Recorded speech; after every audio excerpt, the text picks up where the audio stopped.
Hello everyone, and welcome to the second Hellaversus episode of 2026. I'm your friendly neighborhood Lunos The Umbreon, and for today's matchup, we've got a matchup between the infamous Radio Demon and the Blood Symbiote, Alastor and Carnage. And just as a quick disclaimer, we're only going to be looking at the movie version of Carnage, as voted by you guys. But if you guys want me to cover the comic book version in a future episode, let me know down in the comments below. But with that out of the way, let's find out who would win this fight between a demon and an alien.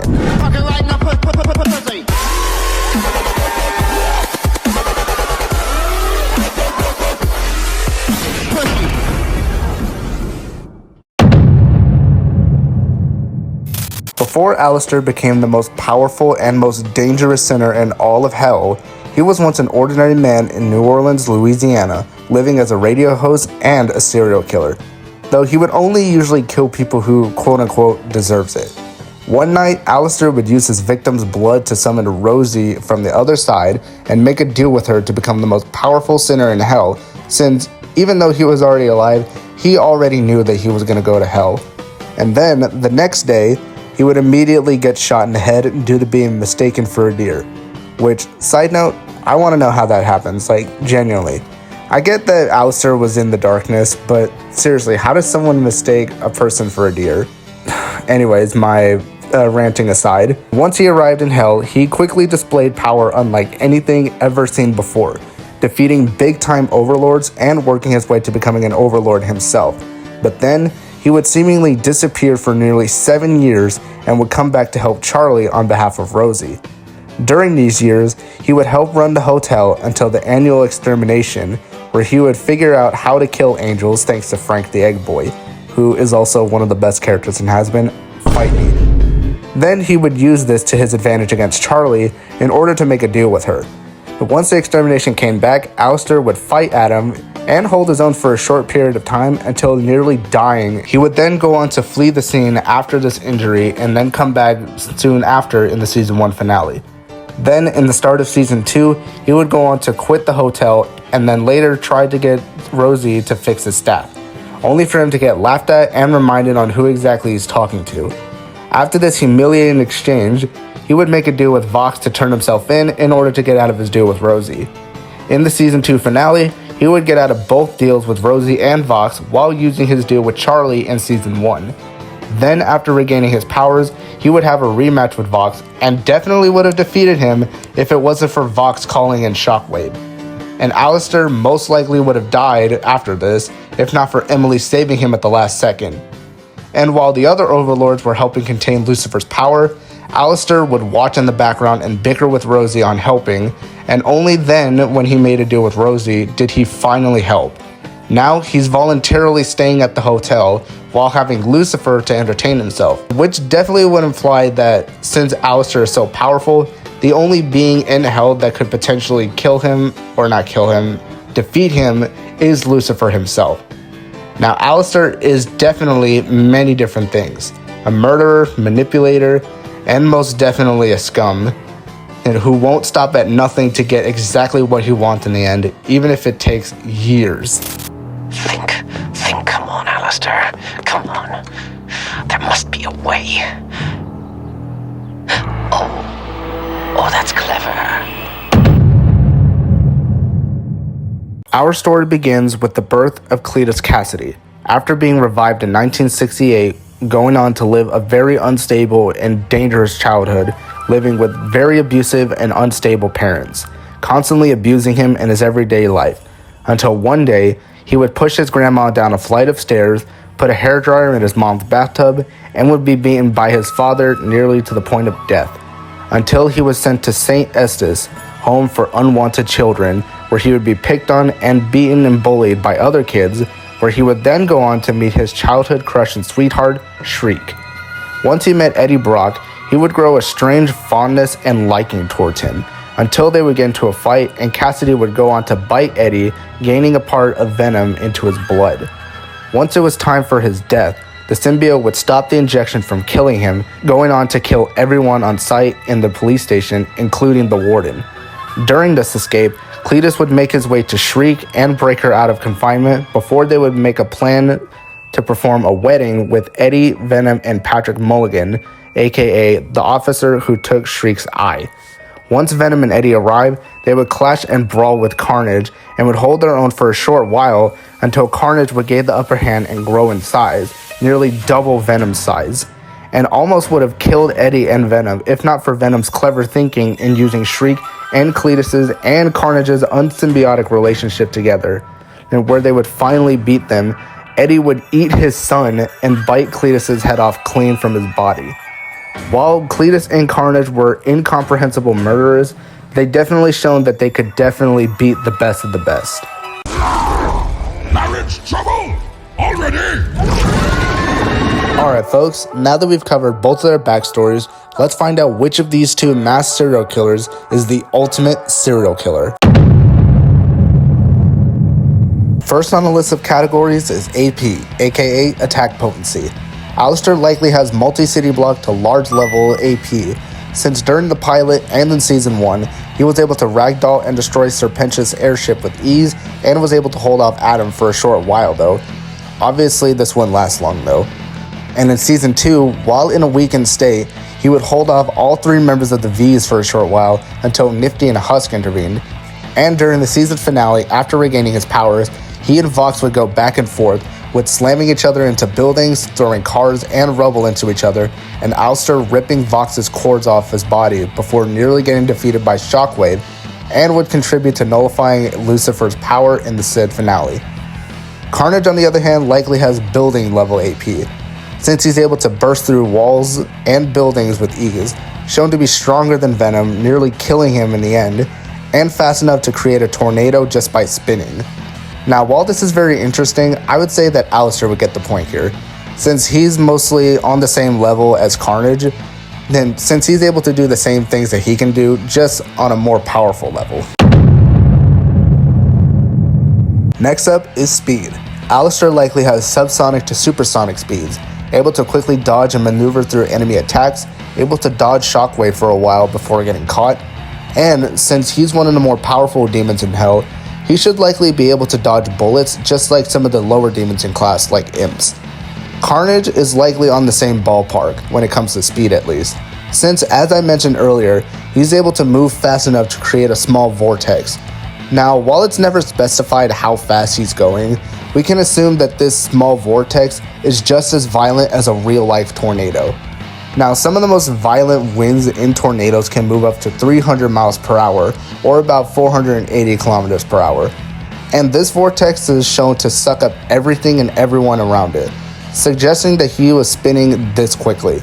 Not to mention that Carnage could keep up with helicopters and cars, and is also able to react to gunfire. And so, while this is also very close, I might keep it safe and say that this is probably a tie, since Alastor has shown some pretty good speed feats, dodging attacks and even bites from Shockwave, and Carnage being able to move fast enough to create a vortex and keep up with gunfire. Next, we have durability. Carnage likely has building level durability, since he's able to survive pretty much anything, slams and punches from Venom, a stab through the head, being slammed through walls, gunfire, and can even survive fire and sound for a short while. And also keep in mind that symbiotes are very durable and tough, able to regenerate from pretty much any kind of attack. And Carnage is no exception, though we'll talk about his weaknesses later on this list. Alastor, on the other hand, likely has a building level durability as well, since he's able to take punches from Val, a slash in the chest from Adam's guitar axe, being slammed into buildings and into concrete, and being okay afterwards. Now, for those who don't know, in Hell's hierarchy, anything that are above Hellborns are only able to be permanently killed by what's called angelic weapons. Since while they can be hurt, they can definitely take immense amount of punishment and still keep going, though angelic weaponry are said to be the only thing that can permanently kill a sinner or an angel. So because of this one is actually pretty close as well, but honestly, I think I'm going to give Carnage the point here. Now, don't get me wrong, Alastor is shown to take a lot of abuse and punishment and can still keep going, but he's also shown to be very tired after this. And an example like this was shown after Emily saved him, whereas Carnage was able to take the same amount of abuse and still keep going without getting tired at all. Next up is intelligence. Carnage is shown to show at least above average intelligence during this movie. Since symbiotes are much smarter than humans and are able to process information much faster, as shown by Venom, it's likely that Carnage can do the same, and even Cletus is shown to be smart enough to hide his crimes for years despite being a serial killer and mentally insane. Which is all very impressive, but compared to Alastor, I think it's safe to say that Al gets the point here. Since Alastor can play into his enemies' weaknesses such as Vox's ego, can manipulate everyone around him such as Charlie and Vox, making deals with them that prove to be very effective for him, getting out of 2 deals at once. And he's also able to use his signature smile against his opponents to gain the upper hand, as said by Alastor himself. So yeah, I think it's safe to say that Alastor gets the point here, and it's not even close. Before we go further into the video, I just want to make sure you guys are watching this video are subscribed to the channel, as only 7.9% of you guys watching are subscribed right now. So please change that and subscribe to the channel so we can hit 100,000 subs by the end of this year. And if we do reach this milestone, I'll give you guys a small little reward as a thank you in the form of a face reveal. So thanks again, and now back to the video. Next is experience.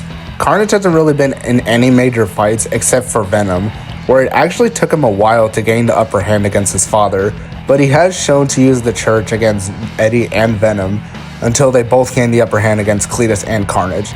Alastor, on the other hand, has been in a lot more fights than Carnage, such as against Adam, the V's, Vox, and Shockwave, just to name a few.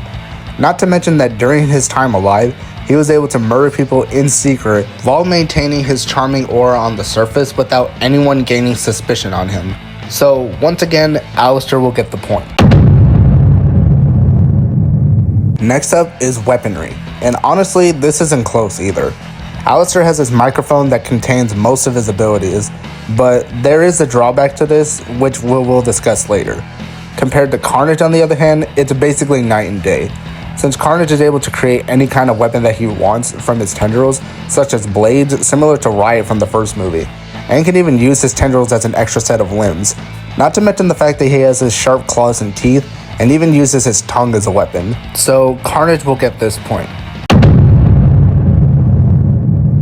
Next up is powers and abilities. Alastor can summon shadow minions and tentacles, can grow in size, able to use magic, has potential pyrokinesis, potential reality warping abilities, able to create impenetrable force fields, sound manipulation, acrobatics, has a strong social influence shown in Season 1 where everyone would basically kill themselves after seeing him, technology manipulation, since showing him on cameras and on any other kind of technology will cause the screen to go static and mainly just blur him out, immortality, and slight regeneration, though this regeneration does show to take a very long time. Carnage has natural weaponry, superhuman strength and speed, enhanced senses, regeneration, size manipulation, weapon creation, possession, something that all symbiotes has, elasticity, telepathy, able to speak through Cassidy with his mind, stealth mastery, hacking, acrobatics, and air manipulation, since he was able to create a small vortex inside the prison. So both of them are pretty much very similar when it comes to abilities and basically have the same ones, like size manipulation and acrobatics. So this one is pretty close, but I would honestly say that Alastor gets the slightest edge here. And don't worry, I'll explain why later. You, yes you, watching this video, do you have a boring For You page? Do you like watching Hazbin Hotel and Hellaversus content? Then subscribe to the Lunos The Umbreon channel and check out Hellaversus, the series that loves to make Hellaverse matchups content. Here, we take your matchup ideas and make them into real episodes. This series was inspired by YouTubers like Death Battle, Goji Chronic, and Goji Guy. We love to make videos like this for your entertainment. Also, do you have a request for a matchup that you'd like to see? Comment them below and we'll make it into a reality. And also check out the Fantastic 7 in each member's channels, like Blue, Shadow, Skip, Gabe, Cypher, and SonicPro. Subscribe to their channels and let them know that I sent you there. And if you want to continue watching Hellaverse content like this, hit the subscribe button and ring the bell icon to be notified when a new video gets released to the channel, and check out the shorts section on the channel where there's a lot more Hellaversus content for your entertainment. Thank you guys for subscribing to the channel. Now let's get back to the video. And for the final category on our list, we have weaknesses. Alastor's main weakness is angelic weaponry, as shown by Adam slicing his chest in Season 1, and in Season 2, shown that it hasn't fully healed. And there's one other weakness that he has, that being his staff. If his staff is broken, then his powers are nullified for a short while now, shown in his fight against the V's, where his shadow tentacles and shadow minions only rarely appear for a while.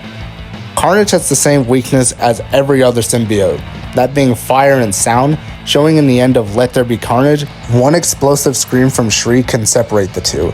So with this, I'd say that Alastor gets the final point here, since it's likely that he could be smart enough to exploit Carnage's weaknesses. Alright, now before we uncover who would win this fight, let's look back at the tale of the tapes and see who takes what edge during this fight. Attack potency goes to Alastor due to showing more feats. Speed is a tie due to both of them having very comparable speeds. Durability goes to Carnage due to showing more feats of durability and being able to keep going. Intelligence goes to Alastor due to him being a genius in and out of battle. Experience goes to Alastor due to him being in a lot more fights. Weaponry goes to Carnage, being able to create any kind of weapon that he wants with no limits. Powers and abilities goes to Alastor due to him having more powers that can play into the symbiote's weaknesses. And weaknesses goes to Alastor due to him having more potentially exploitable weaknesses. Now, as we tally up the final score, the winner of this fight is...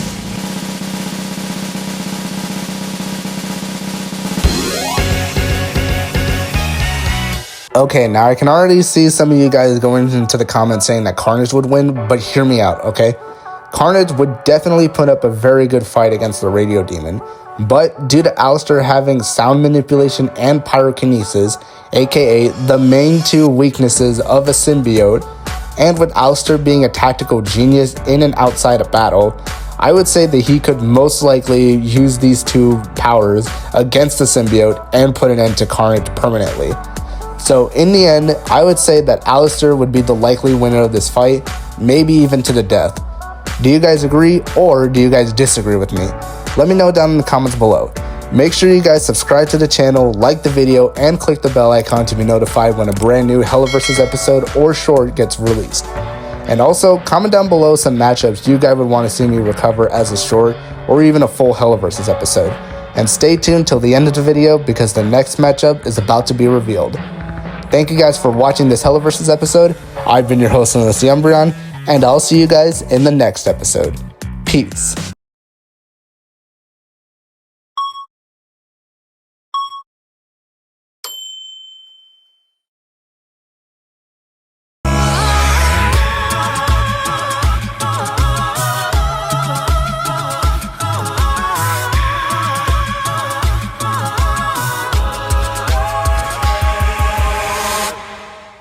Subscribe, help me get a